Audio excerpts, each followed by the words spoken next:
Kenya and its wild animals. The safari country is famous for this and for its endless white sandy beaches. But Kenya is also an economic engine for the whole of East Africa and is considered the epicenter of innovation and unique mobile solutions. They are generated here in the iHub in Nairobi. It may look like an ordinary office, but it is not. The iHub is an incubator for new ideas. This is where students and program developers, investors and young entrepreneurs meet to exchange ideas. Hubs like this are springing up all over Africa. In the greater Nairobi area alone, 500 young IT companies are developing innovative apps, products and services. Grant Bridgman is from South Africa. He works on a translation program for languages. Africa has over 2,000 languages. I've been interested in technology on the continent for a while, and as soon as I started reading up about the people who are doing interesting, innovative things, I learned about the iHub. It's just a nice place to collaborate and meet other people thinking differently about Africa's problems. In terms of Silicon Valley, Silicon Savannah, yes. I mean, as far as Africa goes, yes. This really is one of the hotspots for people who are thinking differently about and using technology in ways that can really be scalable solutions to Africa's customers and Africa's challenges. The big problems, besides poverty and corruption, are the bad roads, the power supply, which often is non-existent, and the lousy state of the internet. That's why some friends in one of the startups developed this cube, the brick. It's a multi-purpose device.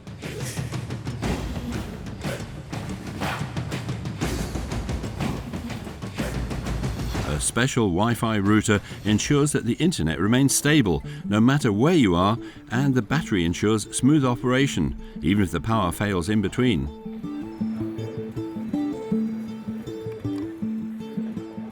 After only a few years of existence, the Cube has already won numerous prizes and even made it into the Museum of Modern Art. In this office, it is constantly being improved. The brick is indestructible. Heat, dust, water, and even the fine sand of the desert can't harm it. The motto of the brick founders: if a device works in Africa, it works everywhere in the world. Philip Walton is one of them. We literally started in the storeroom 3 years ago, he says, and proudly shows us the successor model. So this is the super brick. So this is the newest version of the brick. It has a powerful Intel server processor in it.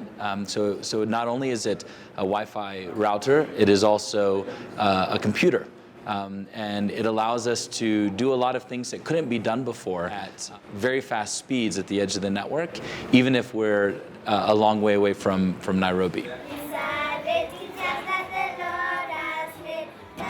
Far away from the center and without a stable electricity grid. Like this school, the area is poor. Only 50% of the households in Kenya are connected to the electricity grid. The school has a generator, but it doesn't always work. Teacher John Mwangi shows us a special application for the brick. The Kio Kit, an indestructible hard case with small computers for the whole class. With just one push of a button, all 40 are online. Education is a major concern of the brick inventors. Everything works like in big computers. Today, the theory of evolution is being studied. We remember the story of Adam and Eve. What happened to Adam and Eve?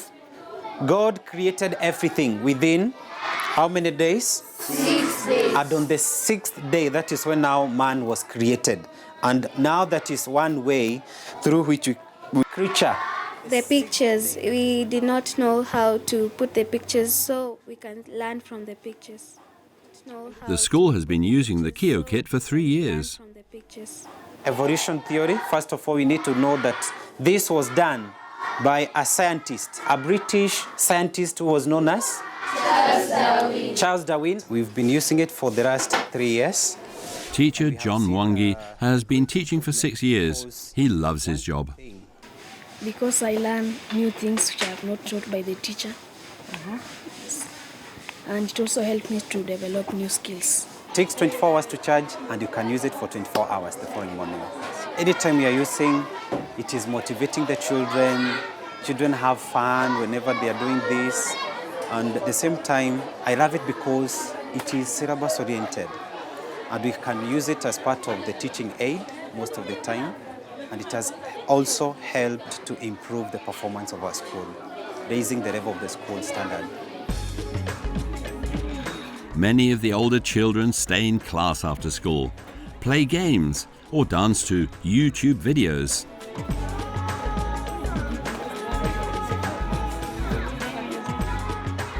Although the lunch break has long been an invitation to eat and to romp around the schoolyard. Education is the most powerful weapon which you can use to change the world. A famous quote from Nelson Mandela. In BRIC's office, they believe in that.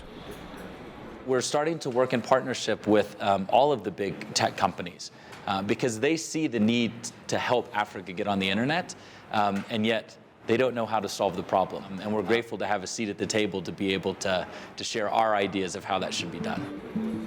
The brick is still manufactured in China. The production is expensive, the only big disadvantage. But the UNO has already expressed interest. The brick is ideal for usage in refugee camps. And why is the company name BRIC written without an I? Because we had no money in the beginning, Philip Walton answers. Vowels are more expensive when you register, and that's why the I was simply left out. The IT boom in Kenya began 10 years ago with a pilot project by Safaricom and Vodacom. In 2007, this resulted in M-Pesa, Africa's first mobile bank. That opened the floodgates.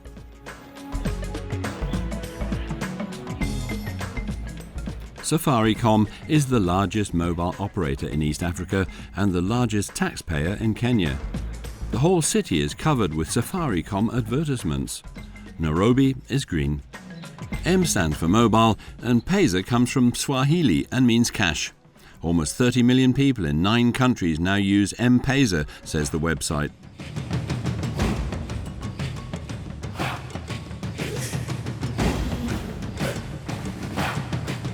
M-Pesa boss Ron Webb is from Zimbabwe. He is proud of the success. And so 10 years ago today, you can believe it's been 10 years, we launched M-Pesa. And the original proposition was solving the problem of people who work in the city, who have many obligations to support family and relatives and friends, often in less privileged areas, and they send money home. And at the time, the only real way to get that done was to put your cash in an envelope, go down to the bus depot, find a driver who you trusted or you thought you could trust, to take the money back to the village or to the rural area where your beneficiary relative would be. And they would have to meet that vehicle and hopefully get the money. Today you go to an M-Pesa agent. But you go to an agent and be able to deposit cash into your mobile wallet, your M-Pesa account, and then send it to that beneficiary in a millisecond. And they would get a notification to say they got the money, and they could go down to an agent in their area and get the cash. Magdalene recently opened a stand behind a car wash. She was unemployed. Now working as an independent M-Pesa dealer gets her the equivalent of €90 per month. Yeah, I like it. Why? It's nice. You help people. It's easy to send money. When someone is far, you just send him money. M-Pesa records hundreds of transactions per second. The customers show the credit on their mobile phones. With ID and PIN numbers, they can withdraw or forward money. They can pay bills or simply save money. 60% of Kenyans have their savings on their mobile phones. The fees are in the lowest cent range. Most residents here are poor, but the economy benefits when more people can participate. The dense network of traders is the cornerstone of success, says Ron Webb. The more agents, the less poverty. A study by Georgetown University recently confirmed this. When there's a density agent of 5 in the target area they were looking at, we'd lifted 4% out of poverty. When it got to 6, it was just nearly 9% of people who, through their consumption numbers, we could say had been lifted out of extreme poverty.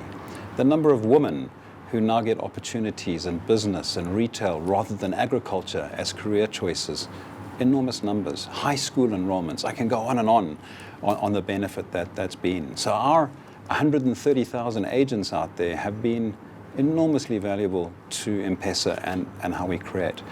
And we distribute a huge amount of income every year back to those agents.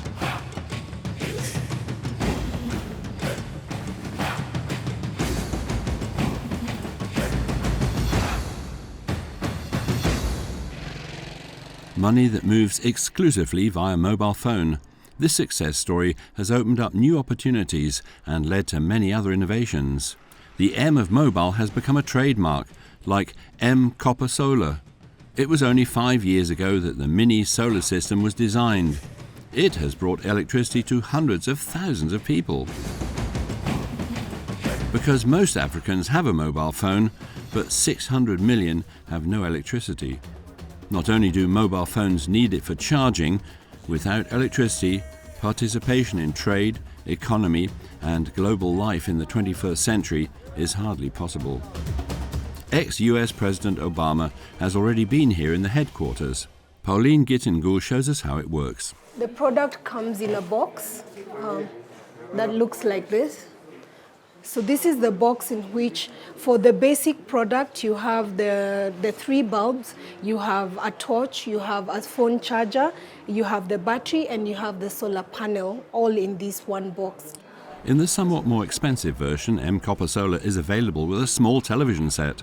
We have connected 450,000 homes in Kenya, Uganda, and Tanzania in the last 5 years. We have about 1,000 employees here in East Africa, and we are continuing to grow at a rate of about 500 connections every day. A miracle? There must be a catch. We're on our way to check it out.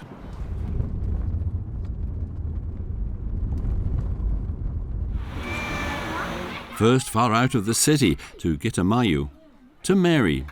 The young woman lives with her daughter and mother in this small hut. The women cook with kerosene, as there is no electricity. Let's take it to her now.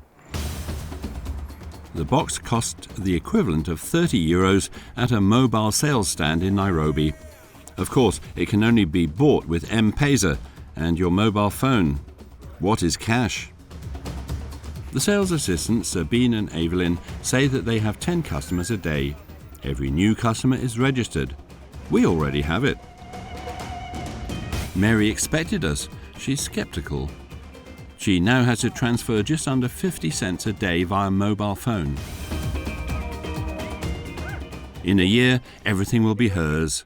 Then the electricity will be free. From no energy to clean energy, a great leap. There's plenty of sun here. A few days later, Mary is enthusiastic. It's equivalent to a paraffin, so I prefer it. And it's cool. It's okay by me. I like it. It's so wonderful. It's a perfect thing to be used. In the evening, Mary can now work on her studies and improve her English skills. African solutions to Africa's problems. Meanwhile, the government is also interested. After all, the simple electric appliances are much cheaper than laying cables in remote areas. Kids, kids, kids. Africa is the youngest continent on Earth.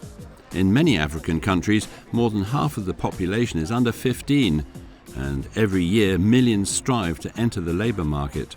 The population is expected to double by 2050.